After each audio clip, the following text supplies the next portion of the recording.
حضرت عمر رضی اللہ تعالیٰ عنہ کا قبول اسلام۔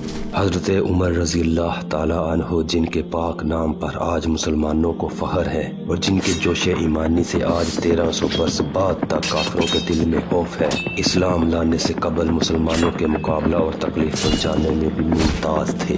نبی اکرم صلی اللہ علیہ وآلہ وسلم کے قتل کے در پہ رہتے تھے۔ ایک روز کفار نے مشورہ کمیٹی قائم کی کہ کوئی ہے جو محمد صلی اللہ علیہ وآلہ وسلم کو نعوذ باللہ قتل کر دے۔ عمر رضی اللہ تعالیٰ عنہ نے کہا کہ میں کروں گا۔ لوگوں نے کہا بے شک تم ہی کر سکتے ہو۔ عمر رضی اللہ تعالیٰ عنہ تلوار لٹکائے ہوئے اٹھے اور چل دیے۔ اسی فکر میں جا رہے تھے کہ ایک صاحب قبیلہ زہرا کے جن کا نام حضرت سعد بن ابی وقاص رضی اللہ تعالیٰ عنہ ہے راستے میں ملے۔ انہوں نے کہا کہ عمر کہاں جا رہے ہو؟ کہنے لگے نعوذ باللہ محمد صلی اللہ علیہ وآلہ وسلم کے قتل کی فکر میں ہوں۔ سعد رضی اللہ تعالیٰ عنہ نے کہا کہ بنو ہاشم اور بنو زہرا اور بنو عبد مناف سے کیسے مطمئن ہو گئے، وہ تم کو بدلہ میں قتل کر دیں گے۔ اس جواب میں بگڑ گئے اور کہنے لگے کہ معلوم ہوتا ہے تو بھی بے دین یعنی مسلمان ہو گیا، لا پہلے تجھے کو نپٹا دوں۔ یہ کہہ کر تلوار سونت لی اور حضرت سعد رضی اللہ تعالیٰ عنہ نے بھی یہ کہہ کر کہ ہاں میں مسلمان ہوں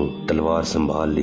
دونوں طرف سے تلوار چلنے کو تھی کہ حضرت سعد رضی اللہ تعالیٰ عنہ نے کہا کہ پہلے اپنے گھر کی تو خبر لے، تیری بہن اور بہنوئی دونوں مسلمان ہو چکے ہیں۔ یہ سننا تھا کہ غصے میں بھر گئے اور سیدھے بہن کے گھر گئے۔ وہاں حضرت حباب رضی اللہ تعالیٰ عنہ دونوں میاں بیوی کو قرآن شریف پڑھا رہے تھے۔ حضرت عمر رضی اللہ تعالیٰ عنہ نے دروازہ کھٹکھٹایا۔ ان کی آواز سے حضرت حباب رضی اللہ تعالیٰ عنہ تو جلدی سے اندر چھپ گئے، مگر صحیفہ جلدی میں باہر رہ گیا جس پر قرآنی آیات لکھی ہوئی تھیں۔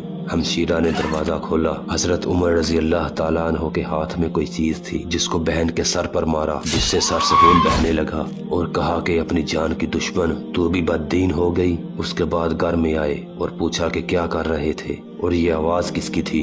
بہنوئی نے کہا بات چیت کر رہے تھے۔ کہنے لگے کیا تم نے اپنے دین کو چھوڑ کر دوسرا دین اختیار کر لیا؟ بہنوئی نے کہا اگر دوسرا دین حق ہو تب۔ یہ سننا تھا کہ ان کی داڑھی پکڑ کر کھینچی اور بے تحاشا ٹوٹ پڑے اور زمین پر گرا کر خون مارا۔ بہن نے چھڑانے کی کوشش کی تو ان کے منہ پر ایک تمانچہ اس زور سے مارا کہ خون نکل آیا۔ وہ بھی آخر عمر ہی کی بہن تھی۔ کہنے لگی عمر ہم کو اس وجہ سے مارا جاتا ہے کہ ہم مسلمان ہو گئے۔ بے شک ہم مسلمان ہو گئے ہیں، جو تجھ سے ہو سکے کر لے۔ اس کے بعد حضرت عمر رضی اللہ تعالیٰ عنہ کی نظر اس صحیفے پر پڑی جو جلدی میں باہر رہ گیا تھا اور غصے کا جوش بھی اس مار پیٹ سے کم ہو گیا تھا اور بہن کے اس طرح خون میں بھر جانے سے شرم بھی آ رہی تھی۔ کہنے لگے کہ اچھا مجھے دکھلاؤ یہ کیا ہے؟ بہن نے کہا تو ناپاک ہے اور اس کو ناپاک ہاتھ نہیں لگا سکتے۔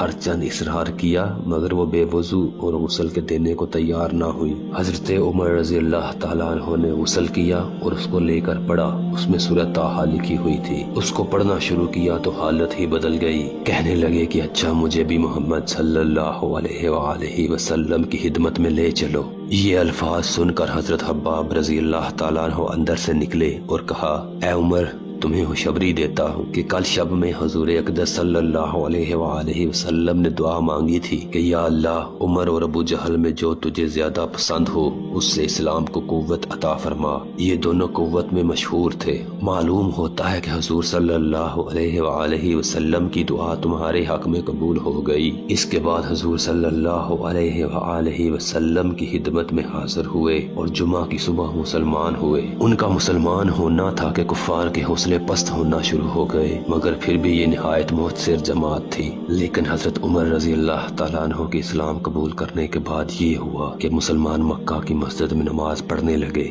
حضرت عبداللہ بن مسعود رضی اللہ تعالیٰ عنہ فرماتے ہیں کہ عمر کا اسلام لانا مسلمانوں کی فتح تھی اور ان کی ہجرت مسلمانوں کی مدد تھی اور ان کی خلافت رحمت تھی۔